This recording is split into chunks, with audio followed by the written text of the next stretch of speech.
Moving on, Pakistan is facing the consequences of terrorism it has dreaded for last several decades. Recently, in a terrorist strike, 9 Chinese workers were killed and 28 others were injured in Khyber-Pakhtunkhwa province. Now, China has called on Pakistan to investigate the cause of a bus explosion that killed Chinese nationals. We have a detailed report. A safe sanctuary for dreaded terror groups, Pakistan is rapidly turning out to be unsafe for its own citizens and foreign visitors.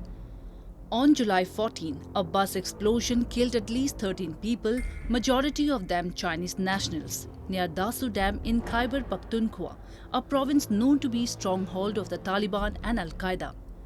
The bus was carrying Chinese engineers, surveyors and mechanical workers to the Dasu Dam, a $1.9 billion hydropower project backed by China Gezhouba Group, a state-owned construction firm. China has expressed shock and condemnation over the blast and urged Islamabad to arrest perpetrators immediately and punish them severely and protect its personnel and projects in Pakistan. 中方对巴基斯坦开普省发生炸弹袭击，造成中方人员伤亡，表示震惊和谴责。对在袭击事件中身亡的中方8方人员表示哀悼，对其家属和受伤人员表示慰问。 China has been working on several hydroelectric projects as part of its Belt and Road Initiative in the Khyber-Pakhtunkhwa and other provinces of Pakistan.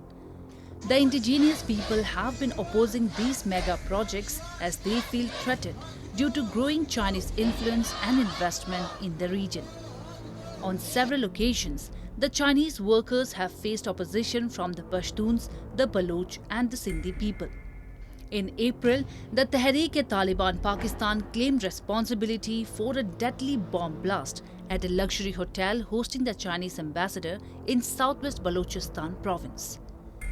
Earlier in 2019 too, heavy armed gunmen attacked a luxury hotel in southwestern Pakistan near the China-run strategic port of Gwadar.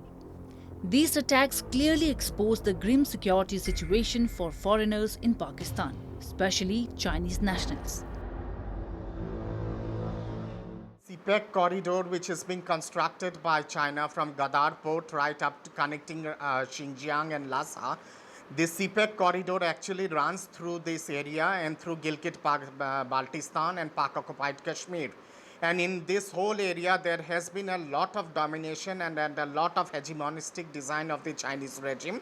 And the Chinese people and the Chinese engineer, or for that matter, the Chinese leaders who are there in the construction areas in the CPEC area, try to rule over the general masses in this whole area. And there is a lot of economic and financial exploitation which is taking place of the masses in all this area.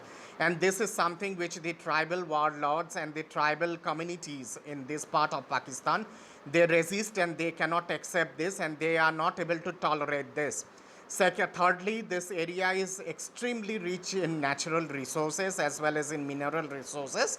And China is exploiting this in the name of development, in the name of economic upliftment as such. And China is actually gradually draining out the natural resources, the power resources, as well as the mineral resources of this whole area. So these are the major reasons as to why there is so much of antagonism as well as so much of resistance against the Chinese domination in this part of the country. Khyber-Pakhtunkhwa and Balochistan provinces of Pakistan continue to remain safe haven for terrorists and extremists. Not only is the Taliban, the region provides safe haven to Islamic State, Al-Qaeda, Lashkar-e-Taiba and the Haqqani network. Even the growing nationalist movements in these provinces have given birth to violence. Several armed groups are operating in the regions who have been opposing the Chinese projects.